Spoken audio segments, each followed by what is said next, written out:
Maserati's Granturismo has always been an extraordinary high-performance coupe, one that embodies all that is compelling and irresistible about Italian cars. They are beautifully designed and normally powered by a Ferrari derived V8 engine. Well, there is a new one, and this one is a little different. But before we go under the skin of this new model, let's talk about the design. This is the all-new Maserati Granturismo, and looking at it reveals a sexy styling that is reminiscent of the model it replaces. The GT's headlights are the most noticeable new visual detail, as they sit vertically versus horizontally. It's the same look worn by the MC20 supercar, which also appears to have inspired the smoother, rounder shape of the Granturismo's grille. At the back you will find a set of redesigned taillights. In fact, the whole rear end looks rounder and more elegant. All around, this car is positively stunning. But enough about the looks, let's go deeper. Maserati might not have strayed very far away from the last GT's design language, but they have made some radical changes elsewhere. Out goes the 4.7 litre naturally aspirated V8, and in goes an all-electric powertrain. Yes, this sound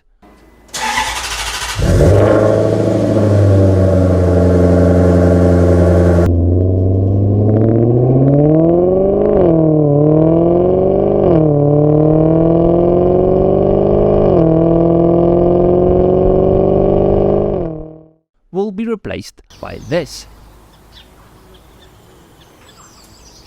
which is not ideal, but at least it makes stupid amounts of power.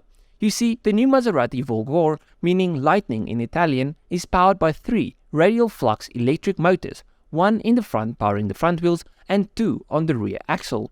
Each motor can spin up to 17,500 RPM, and they are capable of delivering 402 horsepower and 332 pound-feet of torque. Do some math and you'll come to a maximum power output of just over 1200 horsepower and almost 1000 pound-feet of torque. Unfortunately, because of its smallish 82 kWh battery, the power will be limited to just 818 horsepower. What does this mean in terms of real-world performance? Well, this thing can accelerate from 0 to 60 in just 2.7 seconds, which is a massive improvement over the 4.7 second time of the V8 model. Now before we go on, I do have some good news for all the purists out there like me. Maserati are still offering an internal combustion powered version of the car, albeit a V6 model, a twin turbocharged 3 litre V6, and yes, it's the same V6 that powers the MC20, their very own supercar. Now in the Granturismo, this engine produces 550 horsepower, which is sent to all 4 wheels, and it will propel the car from 0 to 60 in just 3.5 seconds, which is still much better than the previous model, and around 0.8 of a second slower than the all-electric model. It sounds great,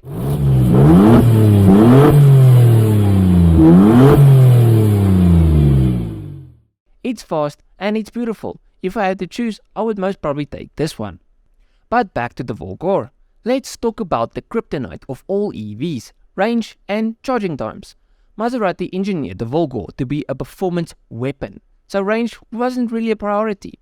Now, no official numbers have been released, but with its smallish battery, this thing should have a range of between 200 and 250 miles on a full charge. Its 800 volt architecture also enables for fast charging, and with fast charging it can charge from 20 to 80% in just 18 minutes if you have access to a fast charger. Otherwise it will take quite a bit longer. In other words, Grand Touring in this Granturismo won't be very fun, since it has been shown that many of the chargers up there are faulty and most aren't even fast chargers, especially when you go out of the big cities like you do when Grand Touring. Yet another reason for taking the internal combustion powered one. Anyways, moving to the interior. The Granturismo is a 2-door 2+2 4-seater with a small back seat that is as much about luxury as speed. The cabin is filled with luxury materials and a Google-based infotainment system. The system runs through a 12.3-inch touchscreen, which is mounted centrally on the dashboard with a smaller 8.8-inch display just below that handles the climate control settings, which is good. Having to go through menus on your main display to control your climate control is just dumb. Now, Apple CarPlay and Android Auto integration are also included and work wirelessly. For the driver, a heads-up display provides a glance at info such as speed and navigation for the driver. When driving the car, it is said to have a harsh ride with a very unisolated cabin. Wind noise and road noise are very noticeable, especially for a car sold at this price point. Thankfully, there is a magnificent stereo system to counteract these noises. An Italian audio tuner, Sonus Faber, created the Granturismo stereo system, which includes up to 19 speakers.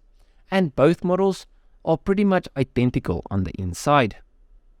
So, conclusion. If you want a seriously fast straight-line coupe with styling you would only find from an Italian manufacturer, go for the Folgore. But if you want a great and beautiful Grand Touring machine, go for the normal Granturismo 3-litre twin-turbo V6. Yes, it's slower, but you can fill it up in less than 5 minutes. Stations are everywhere and they sound like this.